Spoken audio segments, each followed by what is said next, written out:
मला सांगा, थेट पाईपलाईनवर आता बंटी पाटलांच्यावर टीका केली जाते कारण त्यांनी ती योजना आणली कोल्हापूरसाठी.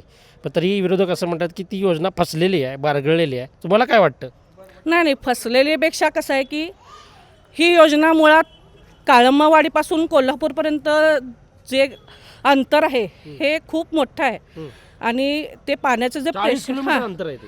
ते पाण्याचं प्रेशर तांत्रिकदृष्ट्या हे करणं मॅनेज किंवा अच्छा. त्याच्यावर नियंत्रण ठेवणं अच्छा. ही एक खूप म्हणजे ह्याची गोष्ट आहे की डोकेदुखीची गोष्ट आहे. हां. भरपूर आणि ह्याच्यात कसं आहे विरोधकांनी ह्याच्यात कुठेतरी हे काढण्यापेक्षा दोष काढण्यापेक्षा हां. त्यांनी पण आपण स्वतःहून त्याच्यात घालायला पाहिजे होतं लक्ष अच्छा. की बाबा आणखीन कुठे त्यांचे पण होतेच ना सत्ता बरोबर, याच्यात बरोबर, आहे बरोबर, आत्तापर्यंत बरोबर. म्हणजे कोरोना काळानंतर निवडणुका झालेल्याच नाही आहेत. बरोबर. आता प्रशासक आहेत आपले. हां प्रशासक आहेत मग त्यांनी सुद्धा ह्यात जे काय आहे ती मदत करायला हवी होती. अच्छा. सर्वसामान्य जनता पण आहेत ना ती पण त्यांची जनता आहे आम्ही पण त्यांची जनता आहे त्यामुळे त्यांनी हे करायला पाहिजे होतं.